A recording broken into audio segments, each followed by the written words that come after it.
నమస్తే, welcome to Abhinav Bharat. Major Sita Shelke social మీడియాలో ఈ పేరు ఇప్పుడు మారుమోగుతుంది. మహారాష్ట్రలోని ఓ చిన్న గ్రామం నుంచి వచ్చిన ఆమె కేరళలో వరద బాధితులను కాపాడేందుకు వేసిన వంతెన నిర్మాణంలో కీలక బాధ్యతలు నిర్వర్తించారు.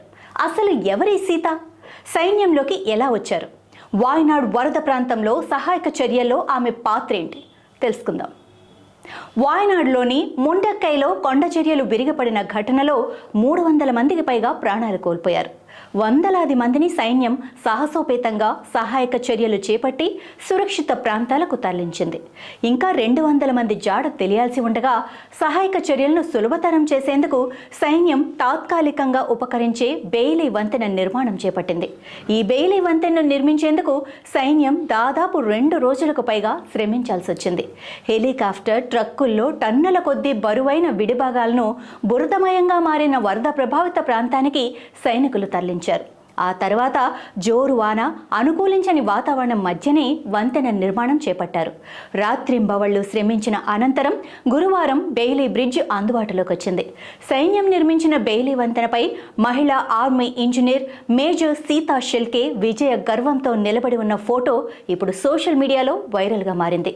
సహాయక చర్యల్లో కీలకమైన వంతెన నిర్మాణానికి మేజర్ షెల్కే నాయకత్వం వహించారు. ఎంతో శ్రమతో నిర్మించిన ఈ వంతెనపై నుంచి ట్రక్కులు, ఇతర వాహనాల రాకపోకలు సాగిస్తూ వరద బాధితులకు సాయం అందించాయి.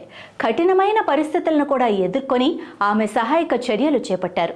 మేజర్ సీతా పూర్తి పేరు సీతా అశోక్ షెల్కే. మహారాష్ట్రలోని అహ్మద్నగర్ జిల్లా పార్నర్ తాలూకాలోని గాడిల్గావ్ అనే 600 మంది జనాభా కలిగిన ఒక చిన్న గ్రామం. అహ్మద్నగర్లోని ప్రవర రూరల్ ఇంజనీరింగ్ కాలేజీ నుంచి మెకానికల్ ఇంజనీరింగ్లో డిగ్రీ పూర్తి చేసిన సీతకు ఐపీఎస్ కావాలనేది లక్ష్యం. అయితే సరైన మార్గదర్శకత్వం లేకపోవడంతో లక్ష్యం చేరుకోలేక ఆ తర్వాత భారత సైన్యంలో చేరడంపై దృష్టి సారించారు. 2 సార్లు సశస్త్ర సీమాబల్ పరీక్షలో విఫలమైన నిరుత్సాహపడకుండా పట్టుదలతో 3వ ప్రయత్నంలో ఉత్తీర్ణత సాధించి చివరికి 2012లో సైన్యంలో చేరారు.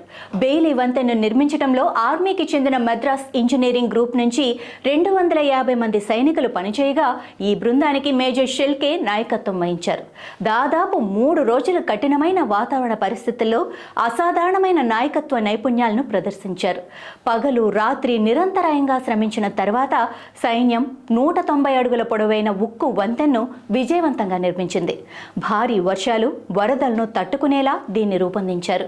రెస్క్యూ ఆపరేషన్కు అవసరమైన వాహనాలు కొత్తగా నిర్మించిన ఈ బెయిలీ వంతెన్ను దాటడం ప్రారంభించడంతో స్థానికుల్లో కాస్త ధైర్యం వచ్చింది.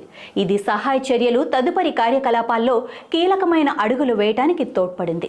సీత చూపించిన ధైర్య సాహసాలను వేనోళ్ల పొగుడుతున్న నెటిజన్లు నాడు రాముడు రామసేతు నిర్మిస్తే నేడు ఈ సీత వరద బాధితులను రక్షించడం కోసం బెయిలీ వంతెన నిర్మించింది అంటూ కీర్తిస్తున్నారు.